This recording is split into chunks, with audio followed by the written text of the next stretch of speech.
Hello friends, welcome to our YouTube channel. तो आज हम क्लास 9th का साइंस स्टार्ट करने जा रहे हैं और साइंस में कौन सा पार्ट? फिजिक्स वाला पार्ट, जिसमें आपका फर्स्ट चैप्टर जो है फिजिक्स में, दैट इज योर मोशन। अब आप सोचोगे सर ये फिजिक्स क्या है, आप क्या बोल रहे हो, क्लास 8 तक तो ऐसा कुछ हमने पता ही नहीं है, हमने तो सिर्फ एक ही सब्जेक्ट पढ़ा, साइंस। हाँ, आपने साइंस ही पढ़ा क्योंकि साइंस में ही 3 पार्ट्स है, फिजिक्स, केमिस्ट्री एंड बायोलॉजी। आपका क्लास 8 तक ये कंबाइंड होता है, ठीक है।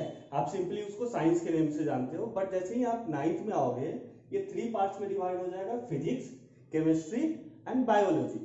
इसका मतलब ऐसा नहीं है कि आपने फिजिक्स के बारे में कुछ भी नहीं पढ़ा है 8th में, आपने पढ़ा है।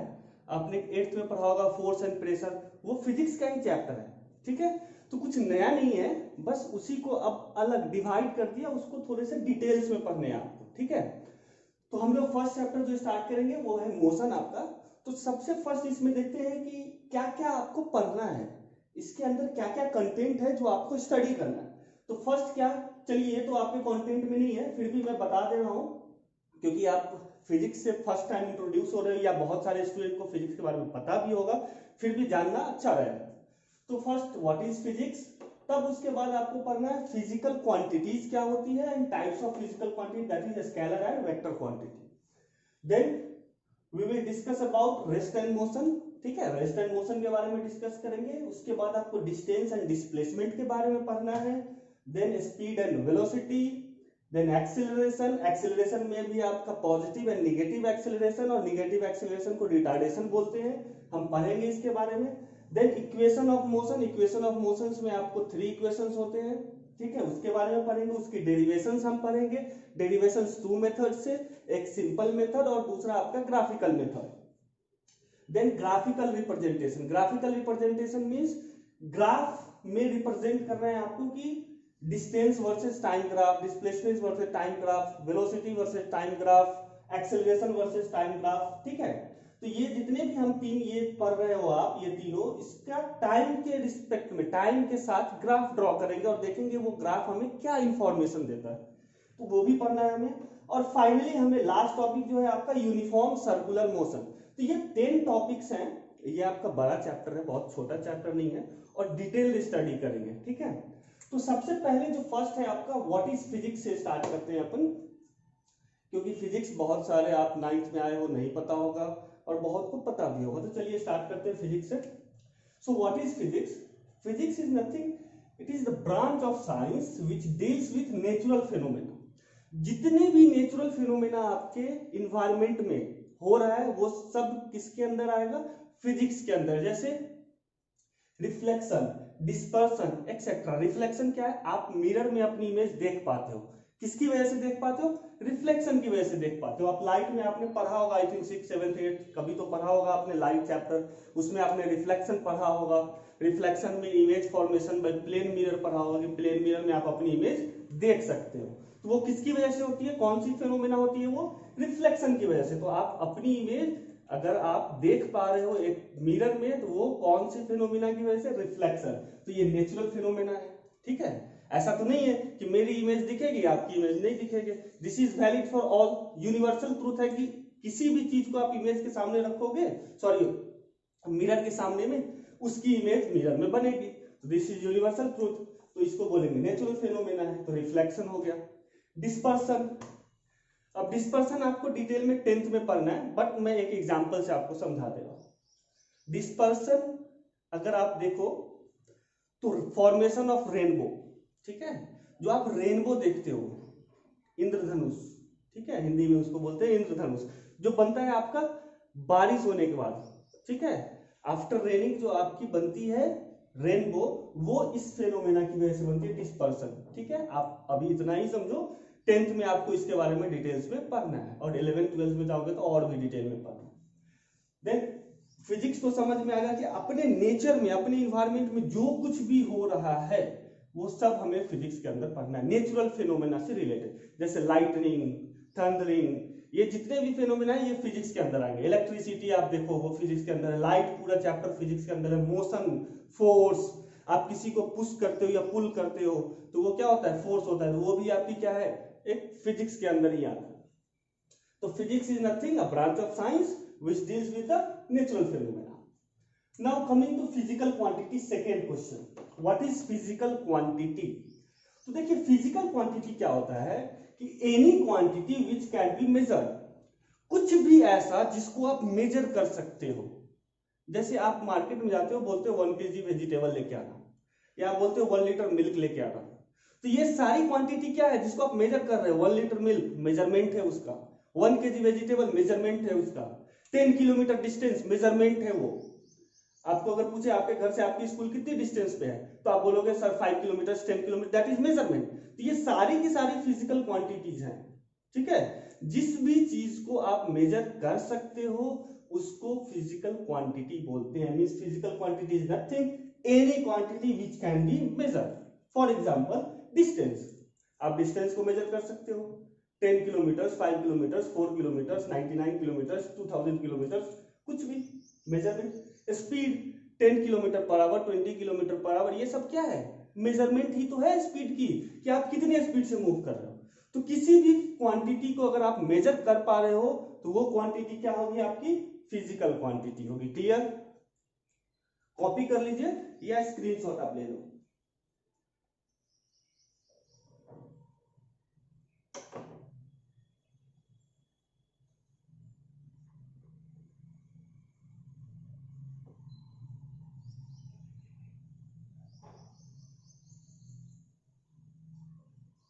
अब देखिए यही जो आपकी फिजिकल क्वांटिटी है,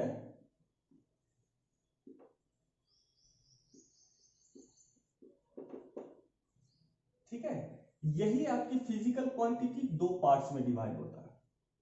basically there are two types of physical quantity. एक को हम बोलते हैं स्केलर क्वांटिटी,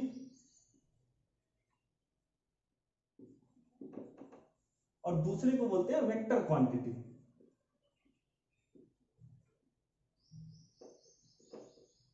ठीक है, first one is called as scalar quantity and the second one is called as vector quantity. तो एक तो आपकी स्केलर क्वांटिटी हो गई, दूसरी हो गई वेक्टर क्वांटिटी। आप बोलोगे सर ये क्या बता दिए? ठीक है, आपकी बात मैंने मान ली कि जिस भी चीज को आप मेजर कर लिए वो फिजिकल क्वांटिटी। फिर ये मेजरमेंट में दो तरीके क्या है? ये दो टाइप्स के आपने बता दिए फिजिकल क्वांटिटीज में, स्केलर एंड वेक्टर। तो मैं आपको समझाता हूं। स्केलर क्वांटिटी में क्या होता है? It has only magnitude. इसमें क्या होता है? It has both magnitude and direction. ठीक है, अब इसको थोड़ा समझना पड़ेगा आपको कि इसमें सिर्फ और सिर्फ मैग्नीट्यूड है, इसमें मैग्नीट्यूड एंड डायरेक्शन भी है। ठीक है, चलिए बात करते हैं। मैंने कहीं लिख दिया आपका 2 किलोमीटर, ठीक है, टुवर्ड्स नॉर्थ। मान लीजिए आपसे कोई पूछा कि आपकी स्कूल किधर है, कितने किलोमीटर है, तो आपने बोला सर यहां से आप 2 किलोमीटर चले जाओ और नॉर्थ डायरेक्शन में स्ट्रेट चले जाना, आपको मेरी स्कूल दिख जाएगी। तो आपने मुझे ये इंफॉर्मेशन दिया। आपने इसी इंफॉर्मेशन में क्या क्या बताया मुझे? एक तो ये बताया कि 2 किलोमीटर, ओके, और दूसरा क्या बताया? North direction. तो ये जो 2 है इसी को मैं बोलता हूं मैग्नीट्यूड। इसी को हम क्या बोलते हैं? मैग्नीट्यूड। ठीक है, कितने, हाउ मच, कितना किलोमीटर, कितने लीटर्स, कितनी KG, that is magnitude. How much is magnitude. किस डायरेक्शन में, दिस इज योर डायरेक्शन, ये आपका क्या है? डायरेक्शन है। ठीक है, तो कोई भी इंफॉर्मेशन अगर आप मेजरमेंट वाले चीज को भी दोगे तो दो तरीके से दे सकते हो, 2 किलोमीटर टुवर्ड्स नॉर्थ। और सिंपली पूछ ले आपसे कोई कि आपके घर से आपके स्कूल की डिस्टेंस क्या है, तो आप सिंपली बोल दोगे 2 किलोमीटर सर। ठीक है, तो वो 2 किलोमीटर बोल दिए, तो इसका मतलब उसमें आपने सिर्फ क्या इंफॉर्मेशन दिया मुझे? ओनली मैग्नीट्यूड के बारे में इंफॉर्मेशन दिया, नो डायरेक्शन। तो जिस भी फिजिकल क्वांटिटी में आपकी सिर्फ और सिर्फ मैग्नीट्यूड हो वो क्या होगा? आपका स्केलर। और जिसमें मैग्नीट्यूड और डायरेक्शन दोनों आपको मेंशन करने हो वो क्या होती है? आपकी वेक्टर क्वांटिटी। इसका एग्जांपल मैं देता हूं, आगे बढ़ेंगे।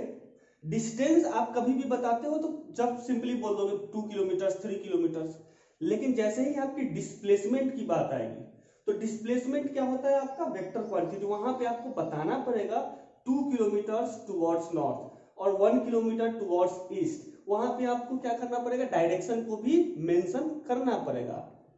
ठीक है, तो जिस भी फिजिकल क्वांटिटी में डायरेक्शन मेंशन करना होता है, डायरेक्शन उसमें इंपॉर्टेंस रखता है, वो फिजिकल क्वांटिटी वेक्टर क्वांटिटी होती है। और जिसमें डायरेक्शन इंपॉर्टेंट नहीं है, ओनली मैग्नीट्यूड की जरूरत होती है, वो स्केलर क्वांटिटी होती है। ठीक है, अब इसको आप ऐसे समझ लीजिए, एक और मान लो आपको किसी पॉइंट पे जाना है, सपोज कीजिए आप यहां से स्टार्ट कर रहे हो ए पॉइंट, आप ए से बी पहुंचे और बी टू सी पहुंच गए। ठीक है, आपको एक्चुअली आना यहां था, यहां से आपने 1 किलोमीटर और 1 किलोमीटर इधर। अब आपसे कोई पूछा कि ए टू सी की डिस्टेंस कितनी है, तो आपने बोल दिया 2 kilometre. Okay, you are correct, 2 kilometre बोल दिया, मींस ओनली मैग्नीट्यूड की बात करी आपने। ठीक है, अब कोई बंदा यहां से स्टार्ट किया, स्ट्रेट 2 किलोमीटर चला गया, तो क्या वो सी पॉइंट पे पहुंच पाएगा? नहीं पहुंच पाएगा। उसको आपको बताना पड़ेगा कि you have to take right turn after 1 kilometre and go again straight for 1 kilometre, then you will reach point C, तभी आप पॉइंट सी पे पहुंच सकते हो। तो आपने क्या किया, इस डिस्टेंस के साथ साथ डायरेक्शन भी उसको इन्फॉर्म किया आपने, तो वो क्या हो जाएगी आपकी वेक्टर क्वांटिटी। और अभी जो आपने बोला वो सिर्फ और सिर्फ एक स्केलर क्वांटिटी है। मुझे लगता है आप लोग समझ गए होंगे। इसको कॉपी कर लीजिए, स्क्रीनशॉट ले लो। ठीक है, तो ओवरऑल आप देखिए तो दोनों के बीच का डिफरेंस यही है कि आपकी स्केलर क्वांटिटी क्या होती है, ओनली मैग्नीट्यूड, और वेक्टर क्वांटिटी क्या होती है आपकी, मैग्नीट्यूड एंड डायरेक्शन दोनों होता है। कुछ एग्जांपल्स देख लेते हैं इसके। Example, distance, speed. जब भी आप डिस्टेंस और स्पीड की बात करोगे एक्सेट्रा, तो आपको सिर्फ मैग्नीट्यूड देना है, डायरेक्शन की जरूरत नहीं है। वेयर एज अगर आप यही डिस्टेंस के प्लेस पे डिस्प्लेसमेंट ले लो, स्पीड के प्लेस पे आप वेलोसिटी ले लीजिए, तो ये दोनों के दोनों आपके क्या है, वेक्टर क्वांटिटी। आपको इसमें डायरेक्शन भी मेंशन करना होगा। क्लियर है? अब देखिए स्केलर एंड वेक्टर क्वांटिटी में एक और डिफरेंस मैं देना चाहता हूं कि स्केलर क्वांटिटी में क्या होगा, कभी भी आपकी निगेटिव नहीं हो सकती है। स्केलर क्वांटिटी निगेटिव नहीं होता है, लेकिन वेक्टर क्वांटिटी निगेटिव हो सकता है। अब इसका भी एग्जांपल मैं देके आपको बताता हूं। It can not be negative, it can be negative, can be negative. Suppose कीजिए आपको यहां से इस पॉइंट तक जाना है, ए टू बी। ठीक है, और सपोज ये डायरेक्शन जो आपकी है वो ईस्ट डायरेक्शन है, और ये डिस्टेंस आपकी 1 किलोमीटर। तो आपने बोल दिया कि you have to move from A point to B point towards east direction for 1 kilometre.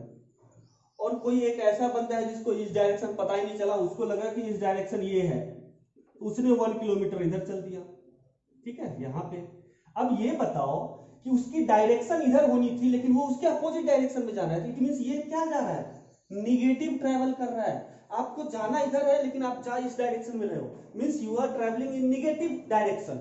So it can be negative, क्योंकि डायरेक्शन अपोजिट हो गई। लेकिन अगर मैं डिस्टेंस की बात करूं सिंपली, तो डिस्टेंस यहां भी 1 किलोमीटर ये ट्रैवल कर रहा है, यहां भी 1 किलोमीटर ट्रैवल कर रहा है, मींस मैग्नीट्यूड चेंज नहीं हो रहा, मैग्नीट्यूड निगेटिव नहीं हो रहा। इसमें क्या निगेटिव हो रहा है, डायरेक्शन। इधर जाना था, अब वो इस डायरेक्शन में जा रहा है। ठीक है, तो ये आपकी जो क्या हो रही है कि इसकी डायरेक्शन अपोजिट हो जा रही है, निगेटिव हो जा रही है। तो ये निगेटिव हो सकता है क्योंकि डायरेक्शन अपोजिट हो सकता है, लेकिन ये निगेटिव नहीं हो सकता बिकॉज मैग्नीट्यूड तो 1 किलोमीटर ही है। मैग्नीट्यूड थोड़ी ना चेंज हो गया, मैग्नीट्यूड माइनस थोड़ी हो रहा है, तो मैग्नीट्यूड यहाँ पे 1 ही है, पॉजिटिव में ही। आप चलोगे यार तो पॉजिटिव डिस्टेंस ही ट्रैवल करोगे ना, निगेटिव थोड़ी करोगे। डायरेक्शन उल्टा हो सकता है, डायरेक्शन अपोजिट हो सकता है, तो it can not be negative. Copy कर लीजिए और टेक ए स्क्रीनशॉट।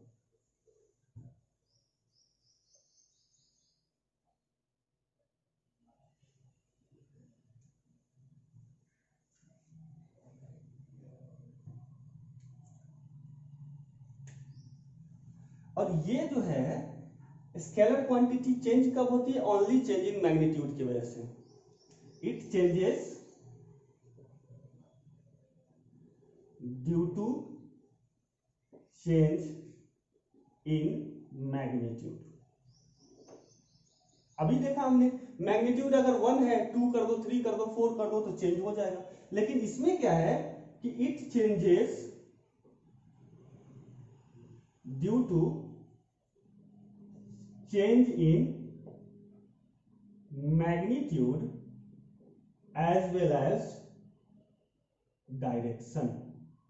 ठीक है, अब ये क्या होता है आपका इसमें कि ये चेंज होता है मैग्नीट्यूड की वजह से भी और डायरेक्शन की वजह से। मैंने बोला क्यों, आपको जाना इस डायरेक्शन में है और आप जा रहे हो वेस्ट डायरेक्शन में, तो आप अपोजिट डायरेक्शन हो गए ना, तो आपकी ये इंफॉर्मेशन गलत हो गई ना। तो ये चेंज हो सकता है डायरेक्शन चेंज होने की वजह से भी। अब मैग्नीट्यूड की वजह से तो होगा ही होगा, 2 किलोमीटर की जगह आप 6 किलोमीटर कर दो तो चेंज तो होना ही है। तो इट चेंजेस, इससे पहले जो मैंने आपको समझाया था उसी से रिलेट करो आप। It changes due to change in magnitude as well as direction. लेकिन यहाँ पे सिर्फ मैग्नीट्यूड, डायरेक्शन से मतलब ही नहीं है। Okay, so copy, take a screenshot और take a screenshot.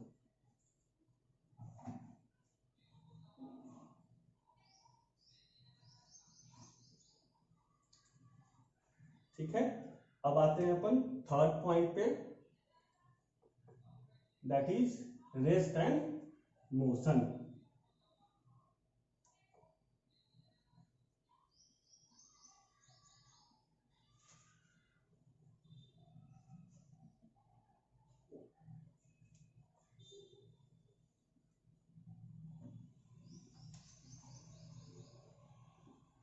Rest and motion, इसमें भी मैं 2 पार्ट कर दे रहा हूं, एक इधर रेस्ट और दूसरा मोशन।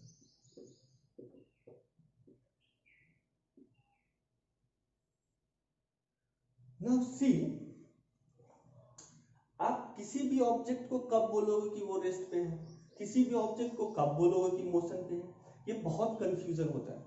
आप देख लोगे कि ओके सर ये पेन तो रुका हुआ है तो ये रेस्ट पे है, लेकिन ये पेन रुका हुआ है means it is eight the same position for a long period of time. किसके रिस्पेक्ट में? आपको एक रेफरेंस पॉइंट समझना पड़ेगा कि कोई भी ऑब्जेक्ट को आप रेस्ट और मोशन में बोल सकते हो, तभी बोल सकते हो कि कोई उसकी रेफरेंस पॉइंट हो।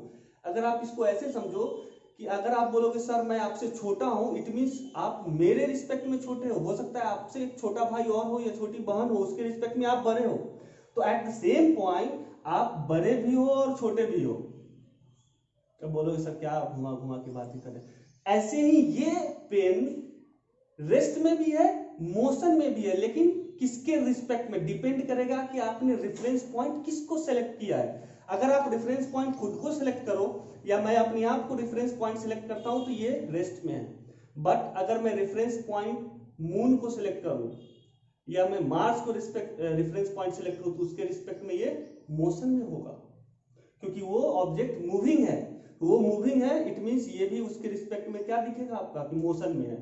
जैसे आप ट्रेन से ट्रेवल कर रहे हो और ट्रीज क्रॉस हो रही हैं, तो मूव तो ट्रेन कर रहा है बट आपको क्या फील होता है कि ट्रीज आर इन मोशन, वो पीछे जा रहा है, छूटा जा रहा है, छूटा जा रहा है, ट्री मोशन में। वैसे ही वो मूव कर रहा है अर्थ के राउंड में, आपकी मून, लेकिन ये रेस्ट में है, हम मेरे रिस्पेक्ट में, बट उसके वहां से कोई अगर इसको देखेगा तो क्या लगेगा कि ये मूव कर रहा है। ओके, सो रेस्ट और मोशन के लिए सबसे इंपॉर्टेंट पॉइंट जो होता है वो होता है रेफरेंस पॉइंट। ये आपको बहुत इंपॉर्टेंट है, रेफरेंस पॉइंट। यही इसी पे डिपेंड करता है कि कोई भी ऑब्जेक्ट मोशन में है या रेस्ट में है। So if a body does not changes its position with respect to reference point, then the body is said to be in rest. Said to be in rest. Okay. If a body does not change its position with respect to reference point, then the body is said to be in rest. अगर कोई body reference point के respect में rest में है, मतलब उसकी position change नहीं हो रही है। फॉर एग्जांपल मेरे रिस्पेक्ट में इसकी पोजीशन अभी कांस्टेंट है, चेंज नहीं हो रही। It means this is it rest with respect to me, मेरे रिस्पेक्ट में ये रेस्ट में है। और बॉडी का मतलब फिजिक्स में हर एक चीज को बॉडी ही बोलते हैं या ऑब्जेक्ट कंसीडर करते हैं, ठीक है। हम लोग भी एक बॉडी है, फोन भी एक बॉडी है, आपकी लैपटॉप भी बॉडी है, ये भी एक बॉडी है फिजिक्स के लैंग्वेज में, या ऑब्जेक्ट। तो उसके लिए टेंशन मत लेना, ये टर्म आपको बार बार रिपीट करूंगा मैं, बॉडी और object. Similarly if a body is changing its position, changing its position with respect to reference point, then the body is said to be in motion, said to be in motion, okay, then the body is said to be in motion। चलिए एक सबसे best example आपसे आपको समझाता हूँ, दोनों चीज, rest and motion.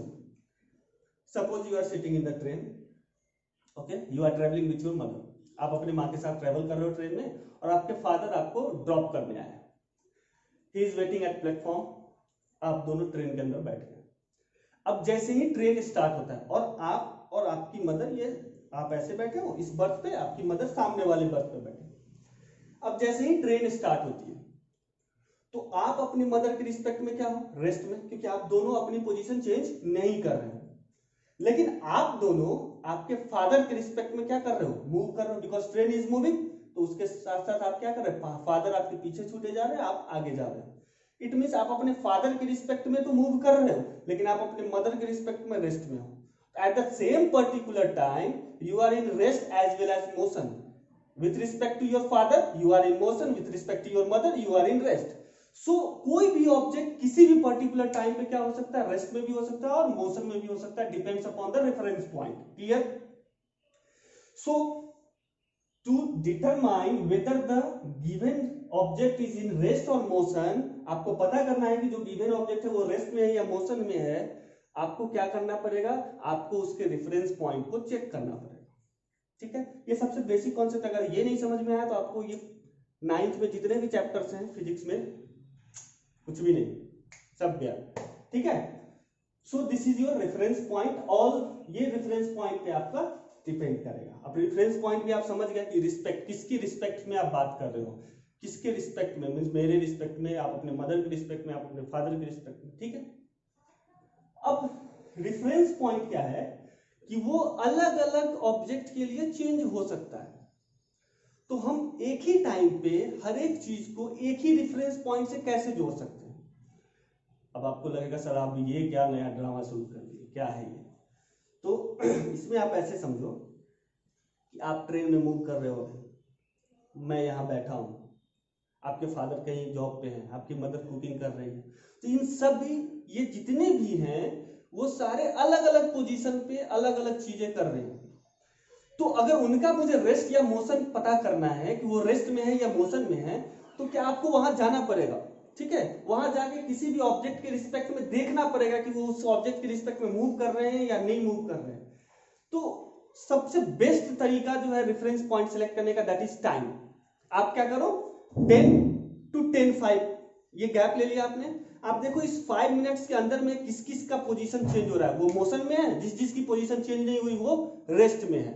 तो बेस्ट रेफरेंस पॉइंट, इसलिए universal reference point is always taken as time. इसलिए आप फिजिक्स में कुछ भी पढ़ोगे तो with respect to time, with respect to time, with respect to time. आप डिफिनीशन में देखते होंगे, बहुत सारे डिफिनीशन आपने पढ़े होंगे, पावर का डिफिनीशन 8th में पढ़ा होगा, फोर्स, प्रेशर, ये बहुत चीजें पढ़े होंगे आपने फिजिक्स में। तो with respect to time, time क्यों लेते हैं, क्योंकि time is universal reference point, वो सबके लिए सेम है, वो किसी के लिए चेंज नहीं होता। 10 to 10:05 मतलब 10 to 10:05 सबके लिए सेम है। तो वो एक क्या हो गया, यूनिवर्सल रेफरेंस पॉइंट। वो एक ऐसा रेफरेंस पॉइंट है कि आप इंडिया में बैठे हो तब भी आपके लिए वो रेफरेंस पॉइंट हो सकता है, आप अमेरिका में बैठे हो, आप ऑस्ट्रेलिया बैठे हो, कहीं भी बैठे हो और वो रेफरेंस पॉइंट हो सकता है, ठीक है। लेकिन आप इंडिविजुअल रेफरेंस पॉइंट की बात करें तो आपको अपने रिस्पेक्ट में, अपने इन्वायरमेंट में सिलेक्ट करना होगा। तो ये क्या है आपकी, it means universal reference point is time. Universal reference point, ये क्या है आपका, this is your time, this is your time, universal reference point is taken as time. That's why अगर आप डिफिनीशन को थोड़ा सा मॉडिफाई करना चाहते हो तो कर सकते हो, बट ये definition is, this is the best definition, ठीक है। लेकिन अगर आप देखोगे बुक में तो आपको ये मिलेगा, if a body does not changes its position with respect to time, आपको क्या मिलेगा, यहाँ पे जो रेफरेंस पॉइंट मैंने लिखा है विथ रिस्पेक्ट टू टाइम मिलेगा आपको, ठीक है। विथ रिस्पेक्ट टू टाइम क्यों मिलेगा, because universal reference point is always taken as time. तो आप यहाँ पे टाइम भी लिखते हो तो कोई गलत नहीं है, that is also correct definition, but the best will be to mention reference point, क्योंकि जैसे ही आप रेफरेंस पॉइंट लिखोगे आपके जो टीचर होंगे उनको समझ में आ जाएगा कि इसको, इस बंदे को सब आता है, इसको डिटेल में कॉन्सेप्ट पता है, इसलिए इसने रेफरेंस पॉइंट लिखा है, ठीक है। सो आज का क्लास कैसा, मस्त, चलिए देखते हैं कैसा रहा। आज की क्लास में बस हम इतने ही तक डिस्कस करते हैं, फर्स्ट लेक्चर है तो ज्यादा बर्डन आप पे नहीं दूंगा। We have already discussed this physics, physical quantity, scalar and vector quantity, rest and motion, यहां तक हमने बात कर ली, ठीक है। अब जो नेक्स्ट क्लास होगा उसमें डिस्टेंस डिस्प्लेसमेंट बात करेंगे, यूनिफॉर्म नॉन यूनिफॉर्म मोशन क्या होता है उसको थोड़ा सा समझ लेंगे, लेकिन उसको समझने के लिए हम लोग ग्राफिकल रिप्रेजेंटेशन करेंगे, उस time uniform non uniform motion को समझेंगे। फिर स्पीड, वेलोसिटी, एक्सेलरेशन, तो ये अभी कंटिन्यूअस लेक्चर्स बनेंगे इस पे, क्योंकि ये लॉन्ग चैप्टर है, इसमें न्यूमेरिकल्स भी हैं और आपको न्यूमेरिकल्स फिजिक्स में आई थिंक 8th में 1 और 2 न्यूमेरिकल्स रहे होंगे फोर्स एंड प्रेशर पे, इसमें बहुत सारे न्यूमेरिकल्स करने हैं, सो इसमें टाइम लगेगा। आप बस करो कि कंटिन्यूअसली मेरे वीडियो को वॉच करो, देखो, आपको ये चैप्टर बहुत ईजी लगेगा, ठीक है। तो अगर आपको ये वीडियो अच्छा लगा तो लाइक करो, चैनल को सब्सक्राइब करो और बेल आइकन जरूर दबाना, ताकि जब मेरी अगली वीडियो आए मोशन चैप्टर पे तो आप तक पहुंच सके। Okay, thank you.